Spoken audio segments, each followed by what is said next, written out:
Hello and welcome. My name is Madonna King and I'm the facilitator for today's panel, an important discussion by a globally recognised panel around evidence-based parenting support and what it can deliver. Firstly, I'd like to recognise the traditional owners of the land on which our discussion is taking place and pay my respects to elders past, present and emerging. This webinar is co-hosted by the Parenting and Family Support Centre as part of its 25th anniversary celebrations, along with the Parenting and Family Research Alliance, the ARC Centre of Excellence for Children and Families over the Life course, and the Thriving Queensland Kids Partnership. It will be recorded and made available online. I would ask that all participants ensure that their microphones are turned off over the next 90 minutes. Our discussions today have a central theme, and that's the role of evidence-based parenting in helping families to create a thriving future. And that's what we want for all our children, parents and policymakers. Children who are healthy and well-educated, who engage in the world around them and act as stewards of the planet we call home. The UN's Sustainable Development Goals provide a strong ready reckoner, if you like, to how we can make our world a better place, from good health and well-being to clean water and sanitation, sustainable cities to ending poverty, providing quality education and gender equality. The role here of children, whose voices aren't always heard, and specifically of parents, is crucial. And today we're looking at the role of evidence-based parenting in tackling those issues that face our children and families, but also our society and planet. What is evidence-based parenting? What can it deliver? What are the challenges? And how can we make a material difference to the lives of children everywhere? Our panel brings together experts across disciplines to answer those questions and how we might do this together. Thank you for joining us. I want to have our discussion and look specifically, I guess, first at how evidence-based parenting helps families create this prosperous future. And I'm going to start with you, Sophie, if that's okay. Daryl mentioned there's lots of parenting advice out there. You just need to Google positive parenting, I guess. You talked about the importance of evidence. How do we know it's important? What's the proof that it's crucial in your view? It's a good question, Madonna, because when I first started looking at this, we talked about using randomized control trials as like a gold standard of working out what works. Now, this is very important. You can see what happens between a control and intervention group, and you can control lots of factors. But in the real world, it's very hard to do randomized control trials, and especially with families where there are more risks. So evidence needs to be where you can establish under the best possible conditions some comparison, ideally, between a trial of an intervention with something that is neutral or different in contrast, ideally. But even then, there might be evaluation that comes back just from feedback before and after for participants of a parenting resource on a Google parent website, for example. So there are many ways that we can look at how to collect evidence.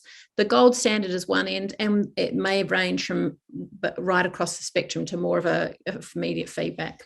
Okay, so then following on from that, Daryl, can I go to you? What specific kinds of skills do you think can be developed through evidence-based parenting support?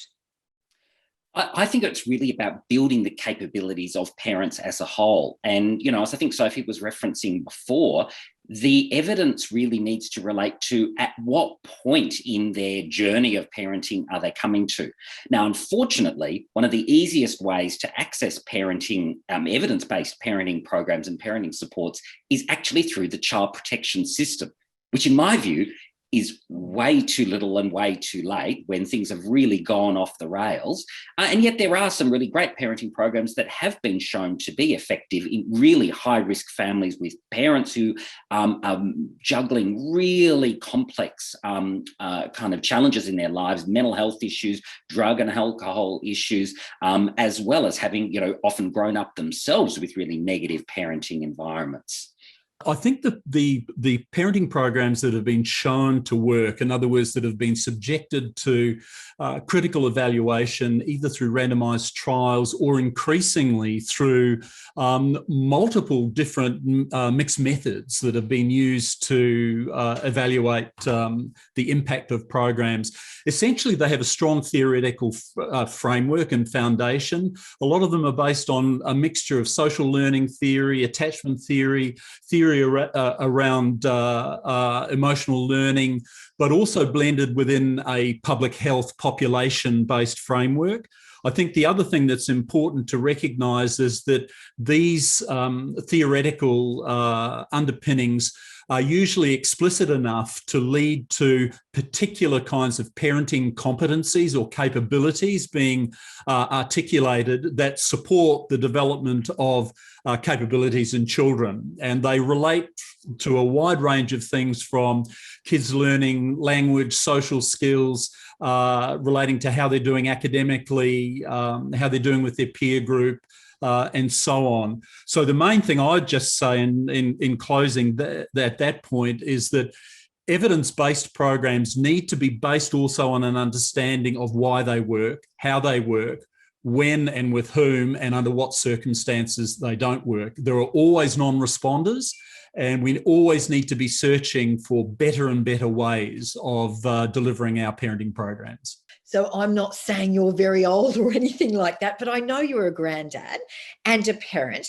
How different are those roles in terms of the evidence you used and how you deal with a child? Well, we've done quite a bit of research now looking at the provision of positive parenting programs through Triple P with grandparents.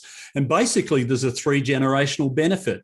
If the grandparent has a significant amount of time they're spending raising grandchildren, or if they're custodial grandparents, it benefits themselves and their offspring.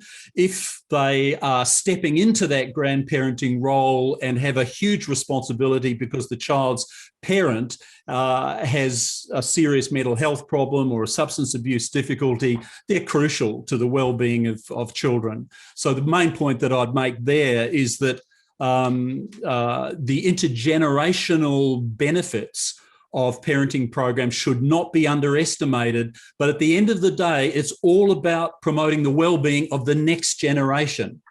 It so happens that it benefits the current generation as well. Daryl, can I go to you here with another example we see in the popular media all the time? And it's not so much a big picture example, and it's one you mentioned, and that's smacking or corporate punishment. You know, it's an interesting case study because it routinely, annually becomes a discussion point in the media. Where do you see evidence-based parenting specifically there able to change parenting behaviour? Yeah, look, thanks, Madonna. And I suppose I'd pick up on one thing. I actually think it is a big picture issue only because of the widespread nature of the engagement of physical punishment of children. So it's not something that is just a small proportion of the population. You know, a recent survey said that up to half of parents, you know, see it as acceptable and do engage from time to time, if not routinely, in what we call corporal punishment, which is often a bit of a euphemism for what ends up being, in many instances, physical abuse, would meet the definition. So I think there's, first of all, we have to acknowledge that what is at the core of almost all parenting supports and structured parenting programs is actually the issue of improvement in discipline practices. So that's really the core. Most evidence-based parenting programs will really be targeted around that. Parents get frustrated at children not following their directions. And so really being able to provide different skills around how to manage challenging behaviour from children is really the core of all parenting supports. Sophie, you know, you raised the issue of emotional regulation and competency in meeting some of the SDGs.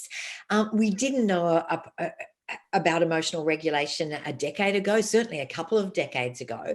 What evidence is there that addressing children's emotions by parents works, and how do you think that can relate to meeting some of those sustainable development goals?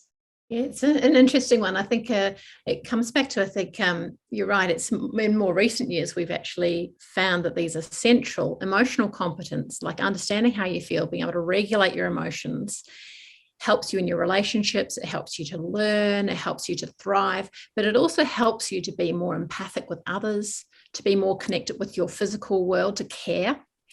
And so these things are areas we want to target. And so we need to be able to support parents to be able to do that through different parenting resources, parenting programs. But I think also when I'm hearing us talk here, we also have to think wider. You can't parent if you're really stressed, if you're very depressed, if you're in a violent relationship, if you're in chaos, if you're in COVID lockdown, for example. These things are pressing in on parents' capacity to then respond to emotions in kids and the emotional needs of children. So we've got to work at that level as well as provide the materials or the resources for parents to think, how can I meet my child's emotional development well? And in developing well, you can see a link there between that and meeting some of those SDGs. Yes, it's really interesting. When we were looking into the SDGs, parenting, it touches on many of these, but it's not a central piece of any of the sustainable development goals. And in particular, I'd say, well, it looks at preventing mental health problems or promoting well-being. Parenting does as the third sustainable development goal. But we don't really have a focus on parenting being critical for that. We're still focusing on the child as the outcome there, not necessarily the parent or the family context as the outcome. Those 17 UN Sustainable Development Goals, are you saying that there should be another one that focus specifically on parenting, or does it fit best being infiltrating the other 17? Look, I think as our group of the Parenting and Family Research Alliance, we've really wanted to move towards parenting being central and viewed much more centrally, both in policy and in practice. And maybe as a sustainable development goal, that is important. Right now, as we say, it's a part of all. But still, at the same time, if parenting is only just a part of other things, we can't prioritise it in the same way. And maybe we don't prioritise it in the same way because we're a bit avoidant of it, or we'd rather focus just on the child rather than what is it within me that I need to do to shift as a parent, or as a society, how do we help parents shift? Oh, I'm really interested in this. I wonder what the rest of our panel think. Maybe if I could go to you first, Donna, would this actually help the engagement between parents and schools if parenting was a specific sustainable development goal? Yeah, I feel very strongly about this. I think you know, Madonna, that if we don't name it, then it's very hard for people to see what their role is. And as Sophie suggested, of course we can see it in all of the Sustainable Development Goals. It's there and it contributes to all of those outcomes. But without it being defined, it's hard for people to see what it is that can be done. But I'd like to be a little bit controversial for a moment, because I think we've been talking a lot about parenting, and often that makes us think about grandparents and parents and so on. Now, parenting is a community approach as well. And I think even the choice of the word parenting versus parents as being our focus is really critical here. And we've certainly found this in our research, that everybody has a role to parent children. Parenting is a group activity. People shouldn't never walk past a child without smiling at them and engaging with them if they possibly can. And I think really pushing the community to see that everybody has responsibility here, just like the sustainable goals all have responsibility to address this, is absolutely critical. Sarah, I'm going to come to some of your fabulous research in just a moment, but do you share that view that this could be a specific sustainable development goal? Yeah, I don't really share that view, because but my argument is different. My argument is not that parenting doesn't matter, but I think it matters to all these goals. And I think, we should just own them all and just make parenting the basis of all of them. And just, Okay, yeah. I appreciate that. And Daryl, you're nodding as Sarah says that. Is that your view too? Oh, look, I'm torn because I think that there is value in having a separately named SDG in order to focus our attention on it. But the risk is then that it becomes somebody else's responsibility. Somebody else is going to be responsible for the new SDG 18 that we're proposing, and that we think in my role of poverty reduction or my role in education or gender equity, that I don't need to focus as much about it. So I think there's risks either way. We just have to find ways of making it absolutely central. When we look at what we've looked at so far, you can see the power that evidence-based parenting can bring. Can we turn now to what more we then need to do to support the families we're talking about? And I guess, I'd urge you to consider this across research, policy, practice, training, even cultural change. And Matt, while I've got you, I guess the first question there when we're talking about the evidence, you said in your opening statement that policy investments need to be based on strong evidence. Any idea of how much public money is spent on evidence-based parenting programs now? How is that tracked? Well, boy, what a question you've asked there. If we knew, we would be absolutely talking about it a lot. The problem is that most governments don't actually report data on how much money is spent on parenting programs, or particularly on evidence-based parenting programs. Whereas in other areas of public health, we know pretty clearly how much is spent on, prevention of smoking and, promotion of physical activity and nutrition and so on. If you try to find out how much money any government is spending on this, it's virtually impossible. Therefore, there's no accountability. I've never heard any political party go to an election talking about what they're doing for parenting. They might talk about what they're doing for parents in terms of economic kind of issues or broader lip service to families. But the whole idea of increasing access to high quality, culturally informed, evidence-based parenting programs doesn't get on the radar screen of public policy discourse, and it should. Okay, let's come back to that in just a moment. But Sophie, are you agreeing with what Matt is saying?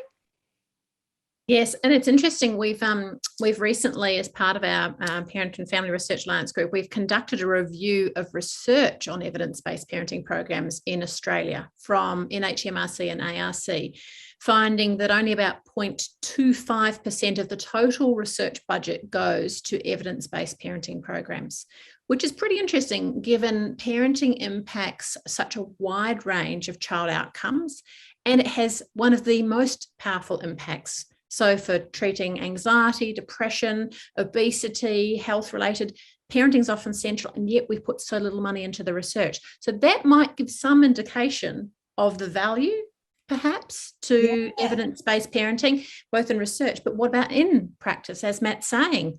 I think it flows on then to how well are these actually used in the public sphere. Yeah, and it ignores that long-term impact, I guess.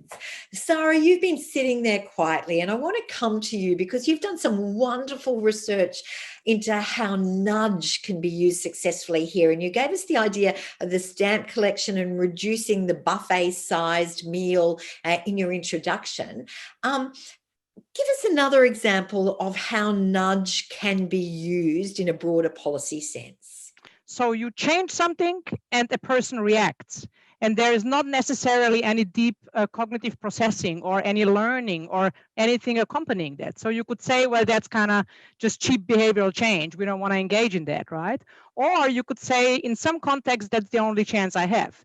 A powerful example is organ donation. So in countries where organ donation is the default, so the country says every person in this country is an organ donor, except if they say, I don't want to be. In such countries, organ donation rate is 99%. In countries where the nation says, well, by default, you are not an organ donor, but if you would like to be, then you can opt in. The organ donation rate is 12%. Now, this is not impacting on people's free will. Everyone is free to either opt in or to opt out. But the way we set up structures has huge consequences on behavior.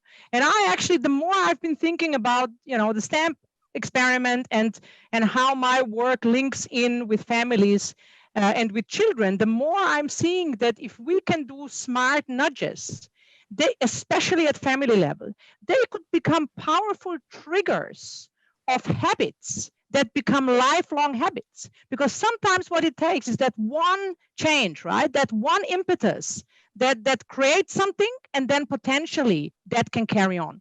And I wonder if one of those is another example you've given me, and that is when you go and stay at hotel accommodation, now you've got to actively ask for your sheets to be changed or your towels to be washed. If children are seeing that, are they then learning this is a way that they can help climate change, they can help the planet? Yeah, absolutely. In fact, I would go a step further. I would go as far as to say that I would hope my children would be confused if the hotel would clean the room every day by default, because it's hugely environmentally unfriendly. It's totally unnecessary. So the aim would not be that they make a choice. The aim would be that if the norm is unsustainable, or if the norm is violence, or if the norm is gender inequity, our children should be sitting there in disbelief, thinking what went wrong here, because that is not the norm. I have been taught that is not the norm I've grown up with. And actually, I'm going to stand up and say, no, that norm's not okay. Thank you. Terrific there. And Daryl, can I jump to you? Based on this, nudge seems one way of delivering evidence-based parenting. What do you think is the best way broadly to deliver these programs to families? Yeah, well, interesting. I was just reflecting on what Sarah was saying, and connecting it back to the earlier conversation, that a lot of the investment that we have in parenting supports is actually through the statutory child protection system, which, as I said before, is way too little and way too late. And so if we've got those kind of structural issues that Sarah was saying, that the default is get parents the supports that they need. So the default is that you engage somehow with parenting advice, just as the default is that you go along to an antenatal class and learn about the birthing process. We need to be following that through and have the default to be seen as accessing support. So it's normative. The people down the road who are new parents are also doing that. The people down the road who are, sending their kids to school, are engaging with developmentally appropriate parenting supports right throughout the life course. If that was the norm, I think we would be doing a lot better. Donna, what are you thinking here? We all do amazing research, I think, in focusing on ways to support families, but we're really limited in how we get that information to families. Obviously, there's synchronous and non-synchronous. We can have people come in and we run trainings, or we can provide stuff on the web that they can go and learn, and that's great, but they have to make the time for it. But what if we made a change in the moment, that we were gently reminding them in the moment and nudging them accordingly? And I agree with Sarah that doesn't lead to long-term change necessarily, but if it's triggers, and it's the right triggers to set and cue them to behaviours and actions, then that can make an enormous difference. So we applied that in the development of this app that I mentioned called Bright Tomorrows, to test whether we could take the most current evidence around brain building and supporting families to develop those outcomes in their children, if we could structure nudges so that we made sure we were prompting parents in all the areas that they needed to be thinking about without them realizing they're even doing it. And what was really valuable about this nudge theory that we applied was that the nudges were way more effective when we included a little bit of science with them. So while the nudge is 2 sentences that might remind parents of the value of blowing bubbles when children are feeling very, very anxious, or reminding parents that driving in the car, picking out the number 7 while they're moving around teaches children basic numeracy, what it also does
changes in parenting to be a default. And I think a default should be that every parent is given the opportunity to access a high quality evidence-based parenting program, and we really need to push that. All right, so let me go back to you, Donna, on that. Every parent to have access to it. But, if you're talking about schools, we both know that sometimes it's harder to engage the harder to reach families, or those the schools really want to engage may not be interested. How can schools more actively engage parents? I think schools, or really any institution that wants to make sure that it is reaching the whole population, not just those that are willing to turn up. I think people often talk about, use the term, and I think it's a terrible term, hard to reach parents. Yeah. When in fact, are the schools hard to reach? Are schools inaccessible? Are schools set up in a way, for example, I'm using schools as only an example, I'm sure many institutions, clinics, service providers are in the same situation. What should we be doing and reflecting on our own structures and organisation that is making it a not so pleasant place for people to come? And many schools, and some examples in our research that we've found that have been applied, is engaging with parents off campus. Often parents have bad associations with schools, and so engaging in those environments is not helpful. And in those environments, providing things that are really important to parents: childcare, give me some food, maybe some little incentives to come, cover my costs, all those sorts of things that we know are really important barriers to engaging all families equitably. And fitting all families. And so that's quite a good segue to you, Sophie. I'm wondering about all the types of support we're talking about, how you modify that, or how can you ensure, let's say, a cultural fit, how can you ensure that it's a good cultural fit? Mm-hmm. Yeah, I think it's a tricky one, because so much of the research is not conducted necessarily with those who you might not get in the door, the hard to reach parents you've just talked about, Donna. And it sort of reminds me of working in the child and adolescent mental health services and training and research and that kind of area that I've been involved in the last nearly 20 years. It's so hard to get people in that setting, parents, to engage in parent work and work where they may use an evidence-based parenting program. And it seems to be this huge resistance the more the problems increase to actually accessing parenting help and support. Well, there can be, depending on the family, depending on the service as well. So we are still talking about a lot of barriers that can be about trust, that can be about feelings of being blamed. They can be about a lack of accessibility. Will I be condemned? Will I get sent through child protection? All these different things are these barriers that we really have to look at. And then that's where we often don't have the research to look at how do we work with those who may have those barriers, and how do we evaluate what works with them? And that's a really hard challenge for us. Daryl, what do you think, if we look forward, and we've just touched on COVID and the challenges it presents, what kind of parenting programs or interventions do you think are going to be needed more as we go down the future? I think clearly the issue of online is a really important one. A lot of service providers, whether you think of schools, early childhood centres, through to, a whole range of other, supports, have really struggled. I come from Melbourne. We have lived through a number of lockdowns, and our hearts go out to Sydney and many places in New South Wales where they're experiencing lockdowns at the moment. And so we kind of have to think about how we provide services and how we engage with parents and families in different ways, and clearly online is one of those ways. But I think we also need to be able to think about the timing of when services are provided. If you only provide a structured parenting program 9 to 5, when parents might already be working, that's going to be a challenge. If you don't provide childcare, if it's outside of hours, all those kind of things, I think, are some of the challenges that we're going to need to be grappling with.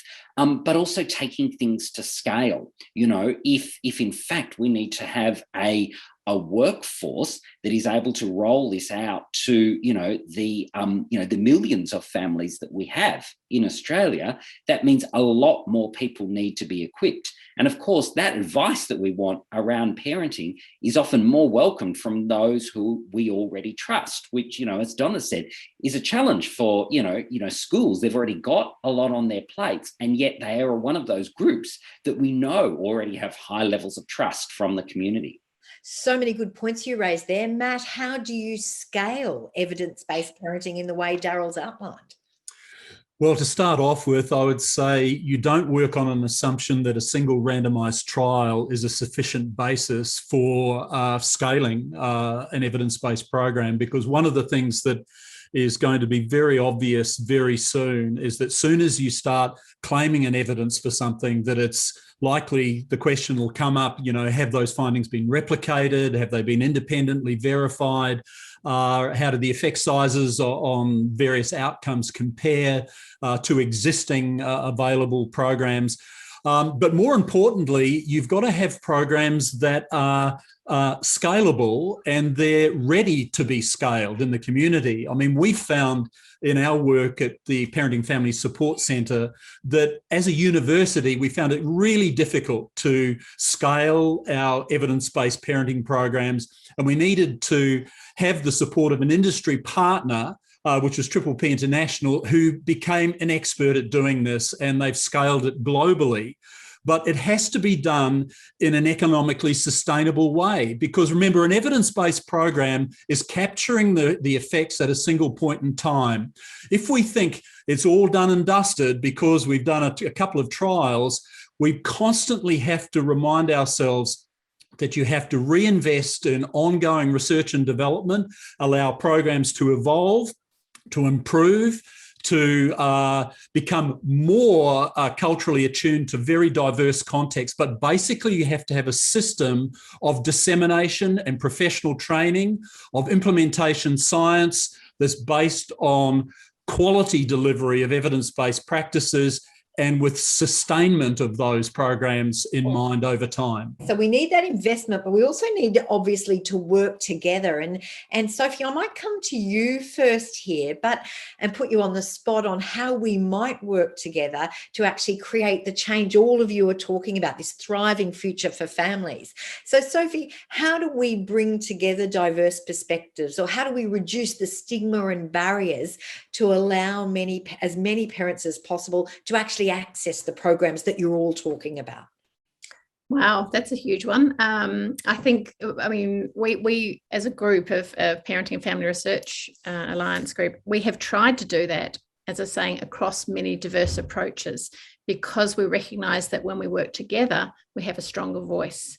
Yes. So it's really interesting moving from that phase of sort of being researchers and disseminating interventions to then going, okay, that's not enough.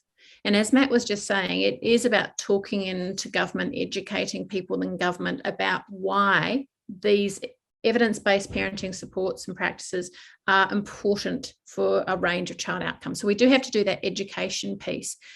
How we work together better? Well, we are probably at a time, and it is with the technology as it is. We are all sitting here in a meeting, from all over Australia, potentially all around the world.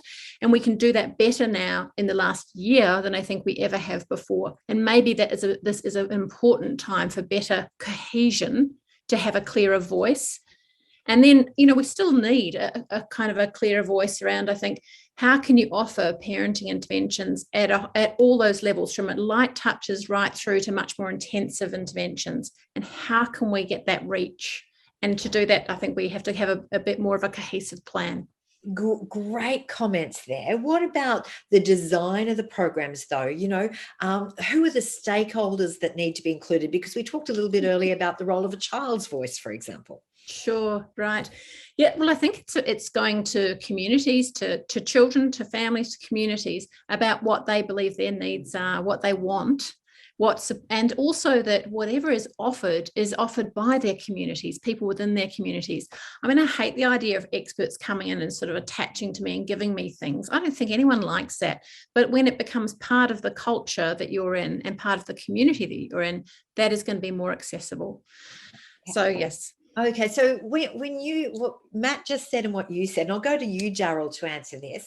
I mean, you wonder why these programs haven't been better integrated into public health and social welfare programs. They're evidence-based, they're available, they're accessible, they engage parents from little right through to end of life.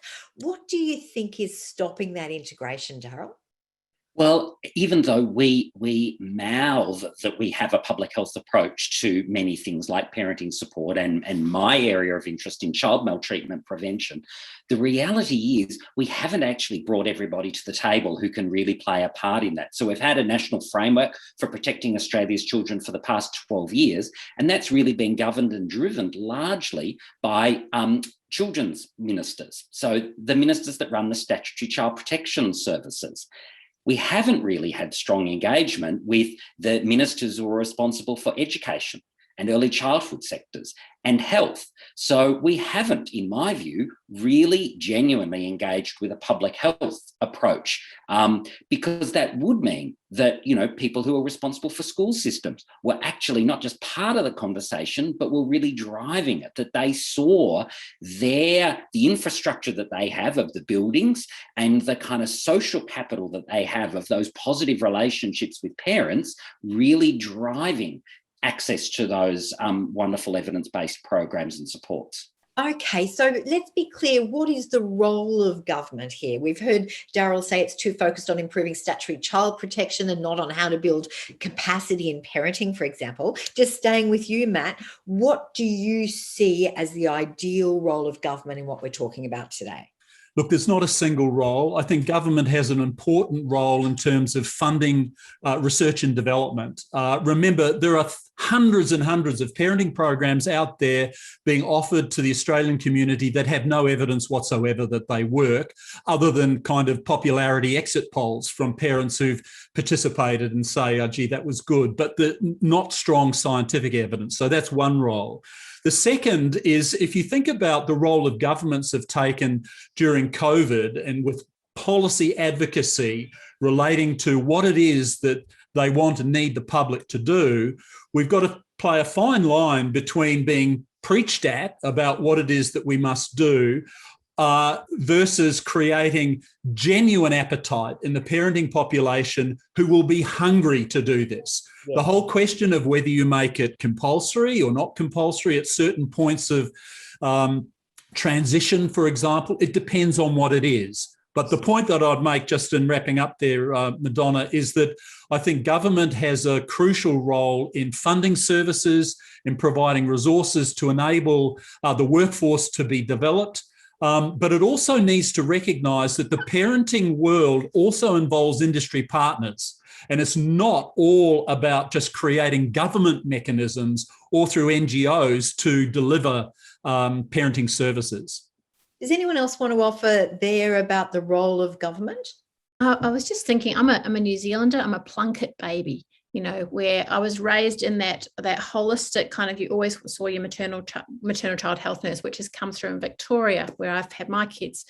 It seems to me that is a perfect avenue, that we offer things from that beginning regularly about parenting. In the same way, you get a lot of information about vaccinations, about health and well-being. You don't get a lot about parenting.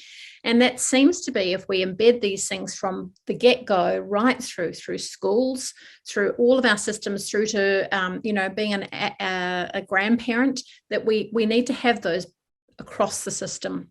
Yes. But that's an important role of government, because government makes decisions around offering these things universally. And I think that also is integral to cultural change, where parenting is actually a really important part of feeding your child, like feeding your child. You know, it's part of the food for kids, as Matt raised at the beginning. In the crudest sense, the government policy is about how they distribute resources. And obviously the distribution of resources is based on government's perception of what the community wants and needs. So for us to ensure that we get the the allocation that's needed to support parenting and to support families, we need to lift the awareness of the entire community who vote around the importance of this issue. And I think, you know, we've talked a lot this morning about directing the work that we do and the evidence that we've got to families and to parents. And we've even opened up the discussion about parenting happens at a community level. But I think we need to be using the evidence that helps us to lift the entire community's tide of awareness around the critical role that parenting plays in children's early development. And to do that, we need to do it in the most salient way. So there's some amazing research that's come out of the Frameworks Institute that's talked about the way we frame our ask to government and the sorts of actions that we should be taking to shift community understanding. I mean, how tired are we of walking past hotels that have on the outside children welcome? When weren't children welcome? Yeah. You know, where has our society gone that we need to have signs like that? So this framing research has talked about if we frame our messages around effective parenting versus framing our message about what's fair and good for children, that we will get more traction when we talk about the outcomes for children and the need for fairness, distributing resources across all children. You know, everybody deserves something, but some deserve a bit more, and particularly because of those needs. And this research found that if we just focus on effective parenting as our only message, obviously that's a critical message, so I'm not suggesting we don't have it, but if it's our only message, it's easy for the community to blame parents. Oh, well, you know, if those parents didn't have blah, and even that language, those parents, no, we are creating and stigmatizing families versus these are the most important things for children. And I know we've talked about, should our focus be on children's well-being or should it be on parenting? We have to talk about how we do it. But if we want to shift the community's understanding, we want to shift government to think about the importance of parenting, we have to talk to them through children. Can I offer you each a final statement and to spend maybe 2 minutes or so addressing what we need to do now, whether it's policymakers or individually, whether it's in research or how we actually view parenting, what do we need to do? And Sarah, I'm going to start with you and ask that you speak and address the priority actions in your view for both organisations and individuals. What do you want to leave us with? Well, I just had this interesting little conversation with Lana here in the chat room, and I think that's really hit a key point. So I think I'll say two things. First of all, I think the SDGs are a great framework.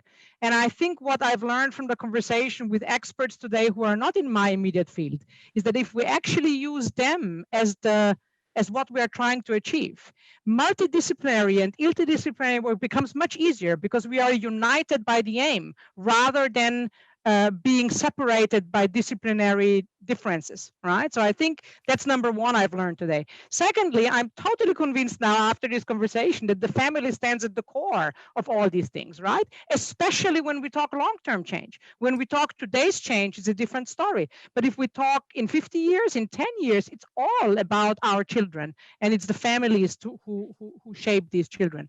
So who should take action? Well, that's kind of, I don't know how the other panelists feel, but I've been in this job for 25 years now. And at the beginning, I was saying, oh, the governments have to change things.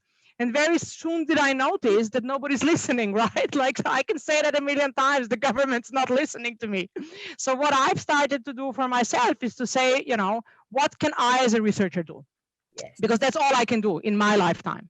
So I will actually try quite deliberately to focus on interventions that target groups who have actually a motivation to change. So I think the action's on us. You know, we understand what's happening. We are very strongly motivated to create change. And the best we can do is for each one of us, we have different strengths, right? My strength is not to work with policymakers. So each one of us needs to use their channels in the most powerful way to create change. Thank you, Sarah. And the role of nudge in creating that change too is something that's really stood out in your expertise and comments today. Let me go to Sophie now. And Sophie, how do you see what needs to be done? And I can ask you to address particularly in terms of practitioners and perhaps the health sector. Mm-hmm. Okay. Well, I think when I was thinking about this, we can't just give the health practitioner and the mental health sector better tools. We can try and do that. And one of the things is to have greater access to evidence-based parenting programs for them and more in their training. But if we don't have a wider culture that believes parenting is central to children's health and mental health, then we're not actually going to get engagement. So we were trying to do a recent study where we were doing some tuning into kids work in the child and adolescent mental health services, and parents would just, with that really, really pointy end, just will not attend parenting sessions. It is that fix my child. And I think that comes from, as I was saying before, that fear, but it's also part of that we don't have a culture that says we're all responsible for helping the development of our children. Coming back to the point that Donna raised before, the messages, I think, are about effective parenting and enabling children and helping children to thrive. They are the dual messages. But if we only focus on the child part, then we leave behind that parents are also responsible and involved in that process of change. So I'm really interested in how can we better get evidence-based parenting programs out broadly. And this might mean that we have to do this more through technology, much more. And we may not always have the evidence to see exactly how that works, but we have to, as especially as parenting researchers, we have to step up and go, okay, technology is way beyond us. It's moving much faster than the research and the evidence. So how can we better make these partnerships so that parents can access parenting resources, and we can lead to that cultural change where parenting becomes, yes, it is something I talk to my neighbour about at a barbecue, because I think that reflects the cultural change of parenting being important as a parenting for parents, but also for children's wellbeing. Beautifully articulated. Thanks, Sophie. Donna, what do you see as the actions needed for both schools and more broadly the education sector, given your experience? Thanks, Madonna. And that's the lens I would like to talk about, because there's such great suggestions coming from others. And obviously this relates mostly to one of the Sustainable Development Goals, number 4, which is about inclusive and equitable quality education that promotes lifelong learning for all. And that brings to mind settings-based approaches or place-based approaches. So how do we use the settings? How do we use the communities that we have to be able to deliver this evidence, assuming that there's really good quality evidence that is feeding that? But we also need to understand, and I loved Matt's comments earlier when he said we need to work out what's working for whom and what's not working for whom, in which contexts. So context is really important. And so the context that perhaps I can talk about, because we do so much work doing research in schools, is the context of school. And how do we get the system to support schools to engage with parents and make parents as partners, really more than the lip service that possibly it gets at the moment to the education partnership. It's the setting where we have the greatest access to parents and future parents. So we have our future parents in schools as well that we need to be modelling. So capacity building, really building those levels of trust, the trusted messenger that Daryl talked about earlier on. And most importantly, I think we also need to be, in addition to getting parents to think about their parenting behaviours, to also think about how they value education, because we know when parents value education, children do much better, and particularly when children engage in early education. Children who are in early education get the better outcomes. So our setting is critical, and we need to make sure that we are providing culturally safe and secure environments for children. Donna, thank you. Our schools are lucky to have access to your research. Just terrific. So let's move on to policymakers and government and the crucial role they have here. Daryl, can I ask you to spend a couple of minutes on how you see the priorities there? Thanks, Madonna. Yeah, look, I think when we want to bring about any community change, any major change, we have to first of all think about the infrastructure that's needed. And so, you know, we all know that if we want children to be educated, we have to start with doing things like building schools and providing tertiary education for teachers. We want to bring about a reduction in reliance on cars. We have to have a major investment in public transport, or the mechanisms for uptake of electric vehicles, like, you know, your plug-in top-up power things. So I think some of the obstacle that we have is that we don't really believe that child maltreatment is preventable, or that supports for parents are possible, and the role that positive parenting can have in creating those safe and supportive environments for all children to grow up and thrive. Because if we did, then we would have that comparable kind of investment. So I believe that we actually need to create a kind of a cross-portfolio, cross-governments, all Commonwealth government levels, but also state and territory governments, but also local governments, who are all involved in engaging with the community and with parents, and map across that where, against the different SDGs, we need the investment in order to provide those evidence-based supports for all parents at some stage. And we know that we can do this if, in fact, we drive this change at the community level. And in fact, if we make sure that that kind of normalised help seeking is embedded through the existing infrastructure that we have. We're lucky in Australia that we actually have good kind of public health systems. We have good education systems. Why don't we do more to build off the physical infrastructure of, GP clinics and early childhood centres and schools and so forth, in order to make this more widely available. I'd also just add my support to the comments that Matt made before around the need for a national parenting survey. Absolutely agree. We need to be tracking that capability building of parents, right across the life cycle. Also, I'm involved in the Australian Child Maltreatment Study, and we're collecting data for the first time about people's experiences of corporal punishment, as well as all forms of child abuse and neglect. And we need to have an investment in tracking that over time to see whether future cohorts, in fact, experience a reduction in that harsh parenting. Yeah, fantastic. Thanks, Daryl. Finally, can I go to you, Matt Sanders, Director of the Parenting and Family Support Centre at the University of Queensland. The priorities in relation to parenting researchers and academia, how do you see them going forward? Look, I really think we need dedicated funding that comes through the different competitive grant schemes to put a real spotlight on this as an area that requires research investment. As Sophie said previously, the level of investment by government research schemes in this space is very poor. Now, that could be for a number of reasons, but given the importance of parenting, it's crucial to have greater investment in that. The other thing is that we really need governments to step up to the plate to invest in programs that have already been shown to work. Australia is a world leader in parenting research.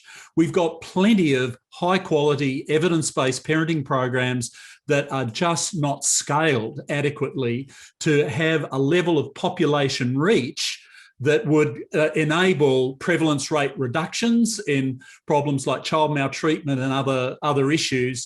The other thing that I would say is that most of the the preparation of practitioners to work in the human services sector gives nowhere near the degree of emphasis to the importance of parent consultation skills. And most of the training that is done is in-service training. And I mean, that's still an absolutely legitimate context, because these are the workforces that are ready and able to actually deliver the programs, only if their design of work makes it a priority.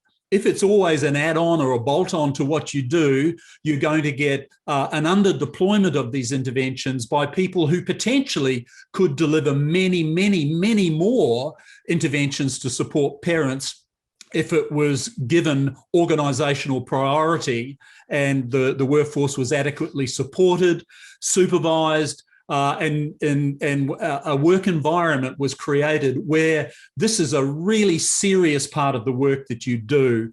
In our experience, a lot of people who do parenting programs, it's a bolt-on to something else, and that it makes it less likely that they will continue. The future of the digital world, or the current digital world, is meaning that parents are looking for many more ways of accessing high-quality evidence-based programs online. We've recently completed a randomised trial comparing in-person delivery of Triple P with online delivery, and at 12 months follow-up, there were identical outcomes in terms of improved parenting and improved changes in child behaviour. And for every one in-person delivery, 14 people could do it online. And so they're much more cost effective, but they're not mutually exclusive. We're always going to need a blended model of in-person and online supports. But I would say, after being in this game for 40 years myself, the one thing that I'd absolutely love to see is a serious policy-based commitment to invest in the scale-up of high-quality evidence-based programs so that it just becomes absolutely socially normative to prepare for parenthood, like it does doing your license to be able to drive a car. And I tell you, more people do damage through parenting than they do through road accidents. Yeah, and a great point to end on. Thank you. And what an interesting discussion across the board. And if you look at the themes we've talked about, they come down to a couple of things. But what stands out to me, I guess, is how evidence-based parenting support can make a material difference to parents and families, but also more broadly. That's at the centre of the discussions of each of our panel members, how it can assist in tackling some of the broader problems we have, those at the heart of the United Nations Sustainable Development Goals.